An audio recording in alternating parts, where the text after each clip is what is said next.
আলোচিত চট্টগ্রামের রাউজানের শুটকি ব্যবসায়ী মোহাম্মদ জাহাঙ্গীর হত্যাকাণ্ডের মূল হোতা আরাফাত মামুন ও তার সহযোগী বিপ্লবকে গ্রেফতার করেছে পুলিশ। এ সময় তার কাছ থেকে একটি রামদা, একটি বিদেশি রিভলভার, 5 রাউন্ড গুলি, একটি দেশি এলজি ও 2 রাউন্ড কার্তুজ উদ্ধার করা হয়। গত বুধবার রাত 2টায় গোপন সংবাদের ভিত্তিতে রাউজান থানার পূর্ব গুজরা ইউনিয়নের গরিবুল্লাপাড়া এলাকায় মোহাম্মদ আজম নামের তার মামার বাড়ি থেকে তাকে গ্রেফতার করা হয়।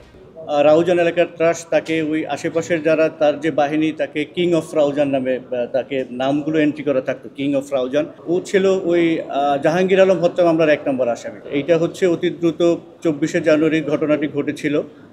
আমরা মোটামুটি 1 মাস 8 দিন বা 10 দিনের মধ্যে এই গ্রেপ্তার করতে সক্ষম হয়েছি। ইতিপূর্বে এই মামলার আরও 2 জন গ্রেপ্তার হয়েছে, তাদেরকে আমরা সিএমপি এলাকা থেকে গ্রেপ্তার করেছিলাম। ঘটনার পর ভিডিও ফুটেজ ও আলামত সংগ্রহ করে পুলিশ আসামিদের চিহ্নিত করে। পুলিশ জানায়, শুটকি ব্যবসায়ী জাহাঙ্গীরের কাছে চাঁদা দাবি করে মামুন।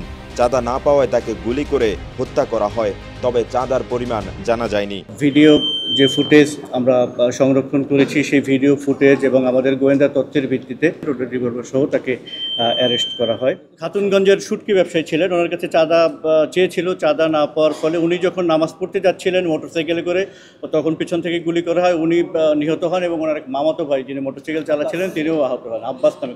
চাঁদার অ্যামাউন্টটা ওইভাবে বলা হয়নি, বলা হচ্ছিল যে চাঁদা চেয়েছে। এটা আমরা তথ্যের মাধ্যমে জানতে পেরেছি।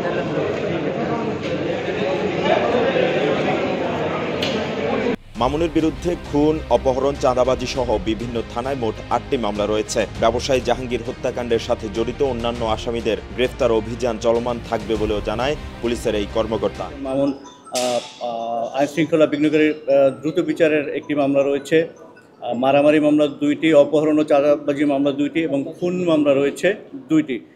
সিএমপির চকবাজারে খুন একটি, আরেকটি খুন হচ্ছে আপনার রাউজান এলাকাতে। সিএমপির চাঁদগাঁও এলাকায় এনআই অ্যাক্টেও মামলা রয়েছে। মোট 8টি মামলা তার নামে রয়েছে।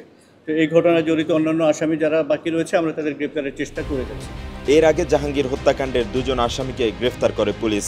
গত 24 জানুয়ারি চট্টগ্রামের রাউজানে শুটকি ব্যবসায়ী মোহাম্মদ জাহাঙ্গীর আলমকে জুমার নামাজ পড়তে যাওয়ার সময় গুলি করে খুন করা হয়। এ সময় আব্বাস উদ্দিন নামের তার মামাতো ভাই আহত হন। এই ঘটনায় নিহতের ছেলে মাকসুদ আলম অজ্ঞাত 25 থেকে 30 জনের নামে রাউজান থানায় হত্যা মামলা দায়ের করে। মেহরাজ হোসেন, কালের কণ্ঠ, চট্টগ্রাম।